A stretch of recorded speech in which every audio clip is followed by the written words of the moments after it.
ولا قبل ما يبدا الفيديو حبيتك كان ترشح كعبه بير وكمكوينه بيلعو ونعمل فازة كي معناها ندخل بها في الفيديو مي جولية جهنم سخونة شوية عليا ديجا الطقس هكايا ترى معناها لابس خلعة الموند شقولك لابس خلعة الموند الدنيا سخونة دونك جهنم ما تستحقش هذه. شفت كان جيتو تخلصوا فيا مثلا راني ما نعملهاش زيت باش كنت سخيني محمد رمضان نخشوا طول في الموضوع الكول الشراب البير نصور حاجة ولات منتشرة برشا عنا وهي حاجة تبكي برجولي. تلقى واحد مثلا مزاك ينجح في الباك في عوض ما يمشي يحمد ربي ويركع ويسجد يمشي ترشق حارة مع أصحابه. شو تغزو لي كيك. نرجع لموضوعنا من الأول بالكل للكل حاجة قديمة ياسر. دونك تو نحبك ترجع معايا قبل تاع 9000 نعمل تالي كيكة قص معايا تيكي تاع جمل خاطر وقتها فماش طياره باش تسافر عليها معناها باش تسافروا على الجمل خاطرنا صاحبي ماشيين لتشاينا. اول عمليه تخمير ولا بلغتنا نحن البلعه تم اكتشافها 7000 سنه قبل الميلاد في الصين.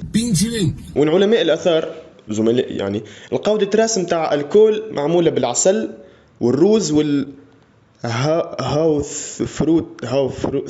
ثروم فروتس اللي حسب مقاعد الرام تصور تشبه البرشا للسيريز. وقتها ما كناش فاهمين ان الكول est un composé organique oxygéné dont les atomes de carbone sont liés au groupe hydroxyle ayant la formule brute CnH2m. ما كانوش فاهمين الشيء هذاك هم جست كانوا فاهمين انه كي تخلي غله لبرا برشا تولي تعمل بقابيق بقابيق وتخرج ريحه مزيانه برشا وكي تاكلها تحس روحك شيخ. في الفيديو هذا راني مانيش مجرب نحكي كطبيب يكاو عاد ولاو يعملوا منها سائل ويعصروها وانتشرت من بعد في العالم وبلا بلا ما سوالوا باش كانوا يكميو. الفينومين اللي اكتشفوه خوتنا اللي كانوا يشبهوا لهكا هو فينومين التخمير.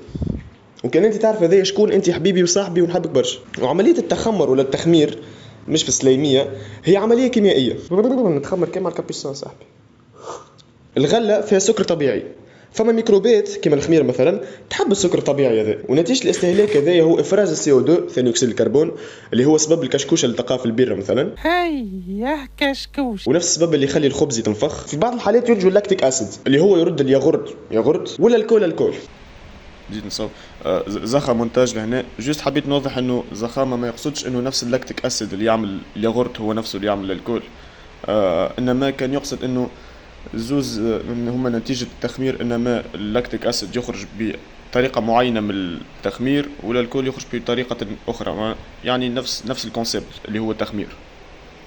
وقولوا الزخامة خلصني هذا ظهر لي 5 فيديو ما نخلصش عليه. واليابان الموبقات كانوا يستعملوه في الماكلة خاطر الميكروبات اللي تفسد الماكلة مش الميكروبات اللي يعملوا للكول هذوك وحدهم. الميكروبات اللي تفسد الماكلة ما ينجموش يعيشوا في انفيرونمون فيها الكول كون كيف الميكروبات هذوما. وكانوا يستعملوه زاد باش ينظفوا الماء والعباد كانوا يشربوا الفان مش الفانتايان الفان اللي هو الشراب نتاع الغنية ماش حتى اسمه فان ولا الواين فهمني كونسنتراسيون ضعيفه برشا دو فاسون كو يكون اقرب للماء بالرسم باش يقتلوا الجراثيم اللي موجوده في الماء خاطر وقتها ما كانش عندهم سونات. ولاحظوا زاد كي الفروخ تبدا تكور في الحومه اللي تنقص ويروح واحد فيهم دمدم للدار كي يحطوا للكول على الجرح يبرى في ساعه. هذيك علاش كانوا يستعملوا الكول زاد باش يداويوا الجروح وينظفوه. وكانوا زاد يستعملوه كمسكن نتاع الام خاطر نتصور كي تبدا بالعو تحس الوجيعه اقل. نعرفش مانيش مجرب بكا قالوا. دونك اذا انت مجرب تنجم في الكومنتات ما تقوليش وتوب ربك يرحم والديك. وكانوا زاد يستعملوه اللي عنده شويه مشاكل في الهضم لازم اخس. دونك هذا قبل التطور العلمي والبلا بلا. توا مازلنا نستعملوا الكل باش ننظفوا الجروح وباش ننظفوا الحاجات جينيرالمون ومازلنا زاد نستعملوه باش نقتلوا الفيروسات والبكتيريات وك الدنيا هذيك. يقول لك يقتل ديتول يقتل 99% من الجراثيم. يا اخي انت تستعملوا مرتين باش تولي 198%. ونستعملوه زاد في الدويات باش عمليه الذوبان نتاع الدواء في وسط المحلول تولي اسهل. ونستعملوه في البوماضات زاد مثلا وزيد الكل يرد الدواء اسهل لبدنك باش يمتصوا. انا وانت والرجله والشبيبه والمجتمع والناس نعرفوا اللي عنده استعمال اخر جمله ممكن اكثر استعمال منتشر للكول. دونك جيب الثلج جيب الكامية وكهو ما تجيبش حاجه اخرى. ايكيب شين زخامه الناس نضاف لهنا هكا ولا الولاد.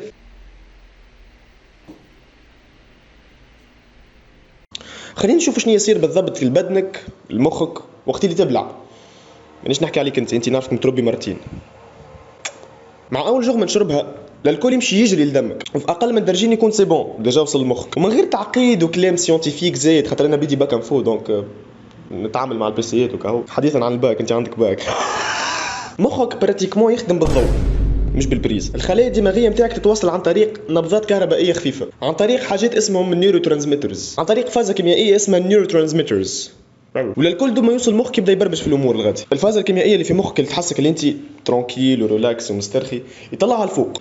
والفازه بروبليم تكنيك، سامحونا عادي. والفازه الاخرى في مخك المسؤوله على انك تكون فايق ومركز ومصحصح، هذيك للكل يبلوكيها وما يخليش تتعدى. والسلام عليكم مكاي للكل دوما يوصل مخك اول حاجه يعملها يتنحي كلاسته ويطيشه مع الفرونتال لوب، واللي هي البارتي في مخك المسؤوله على اتخاذ القرارات والوعي. بالوعي وعي. هذاك علاش كي يبدا واحد بالعو بالرسمي ياخذ قرارات ابهم حاجه في الدنيا. وباش تحس روحك اشجع، كلمه تبدا فيها الشاء والجاء مع بعضهم صعيبه برشا.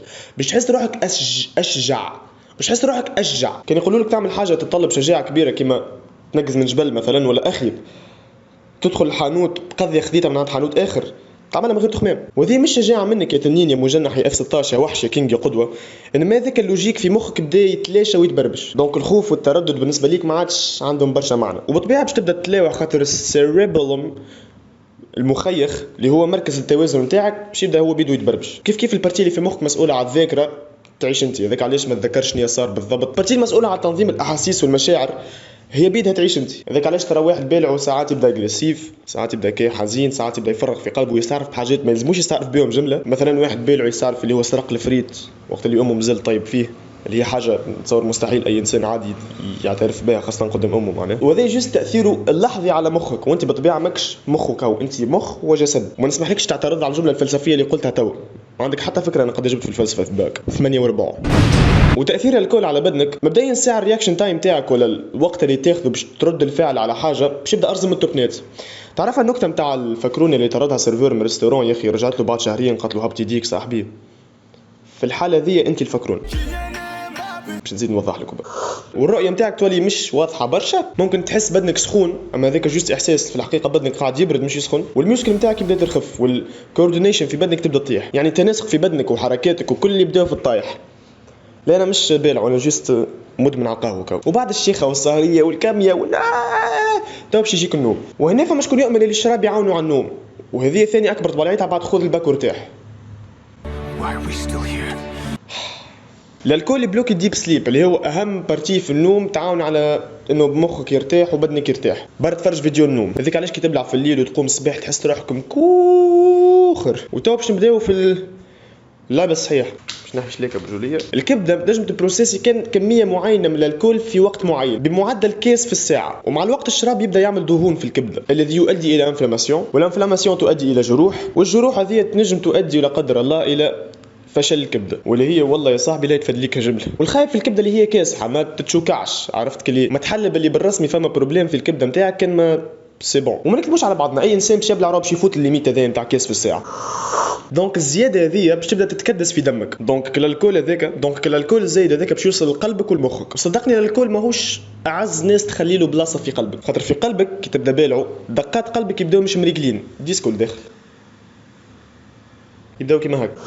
وبعد ما تفيق وتوفى الشيخه الكل على المدى الطويل الدم باش يطلع لك، والبروبابيليتي نتاع امراض القلب والجلطات باش تطلع لفوق برشا. ونهبطوا من قلبك الكرشك، وبيان سيور للكل باش يعمل مشاكل في الكرش والهضم ويردك ترد وينجم يعمل تقرح في المعده. ما عندي ما اهم لهنا كرش البيره يا سيدي بن سيدك. الشراب جينيرالمون وخاصه البيره فيها برشا كالوريات، وبيان سيور بدنك باش يحرق الكالوريات باش تعيش. اما بدنك يرى الكل دخيل عليه، دخيل على السيستم تاعو، وبدنك على عكسك انت عنده اولويات في حياته. دونك اولويته انه ينحي للكل الساعه، يخرج الدخيل من البدن وبعد يرجع يحرق الكالوريز وياخذ المنافع نتاعو. لكن الكل ما خرجش كان ما سي بون، الكالوريز هذوكم ولاو دهون، والدهون النوع هذاك بالذات تعمل جو كي تركش لهنا معنا. واللي يزيد يعاون باش الدهون هذيك تخزن انه الكل يطيح في التستوستيرون. وكان انت يا راجل تتفرج فيا نتصور انه التستوستيرون يطيح مش احسن حاجه تتمناها، التستوستيرون لقطوا فيه تلقيط الايامات. وهذا الكل يساهم في تكوين اهم ميزه عند الرجل، كرش البيره ولا الكابوسان. عندي كرش كابوسان. ولا الكل باش يبربش الانسولين في بدنك، هذاك علاش ممكن ياسر يضربك السكر، والجهاز المناعي نتاعك حرفيا يتسكر. عباره سكرت الانتي فيروس في البي سي، يعني في ليله محترمه نتاع بلعه صحيحه الانتي فيروس نتاعك حرفيا ينجم يتسكر 24 ساعه. وفي ال 24 ساعه هذيك كان تاخذ قريب كما نعرف انا تنجم بالرسمي تموت. وبرجوليش يقولوا عليك بلع في الاخر مات بقريب. وبيان سور الجهاز المناعي بعد ما يرجع باش يرجع اضعف من قبل، ونرجع بك المخك اللي باش يشرب لا مش باش يشرب لا حرفيا باش يشرب كيما الحوايج، باش يشرب باش يتقلص. هذا ابار النسوه وصعوبات التعلم وصعوبات التركيز اللي باش يجيوك من بعد، النوم تاعك اللي باش يخش في حيط، والامراض العقليه اللي تنجم تصورهم في مخك الكل. لذا صديقي، وهذه من المرات القليله اللي باش نحكي فيهم سيريو، كان انت بالرسمي واحد مع الكول، مادامك تتفرج فيا ماهوش مخر جبله انك تبطلوا. نعرف اللي صعيب وش تتوحش وراسك يبدا يوجع وبدنك ومخك يبداو يعيطوا اشرب باش تتوحش كالبلعه مع اصحابك اللي لازمك تنصحهم، سينو بلوك يجدبوا والدين عمتهم الكل. وكنت تبطل توا تنجم ترجع حياتك عادي، خوش عليك عمرك ما شربت جومه، بدنك يبدا يصلح في روحه بروحه قبل ما يفوت الاوان، وربك يحرمه يعرف بالضبط علاش حرمه. دونك نصيحتي ليك بطل الشراب وكسح قلبك قبل ما يوقف. ما في ظل مجتمع وسيستم كامل عايشين فيه وين كل شيء ولا اكسيسيبل، راس مالها ماشيه للدبو كيما عندكم شكون في الحومه بيع فيه في النوار، والافلام والغناء والفن اللي يروجوا في الشراب على اساس انه شيخه وجو، وقت اللي هو يقتل 3 ملايين على الاقل في العام. هو السبب الرئيسي نتاع موت الناس اللي نسبيا صغار من بين 15 عام و 49 عام. جينيرالمون من كل 20 انسان يموتوا فما على الاقل واحد مات بالشراب. وصدقني صاحبي في العذاب اللي باش تعيشوا في الفشل في الكبده والفشل في الكلاوي باش تتمنى الموت. يمكن يكون الموت ارحم من انك تتحمل مسؤوليه غلطه غلطتها مره وقالوا لك ابعد على الشراب وبطل، عاود تغلطها مره اخرى وبديت تحس باعراض وامراض، عاود تغلطها مره ثالثه وقت اللي حبيت تنسى الاعراض والامراض هذوكم. هذا كله تحت مسمى يخليه يشرب هكا كيف ندير الكل يشرب. نهار اخر كي تقف قدام ربي وانت ميت عمرك 23 24 ما نصورش الجمله ذي باش تعاونك برشا.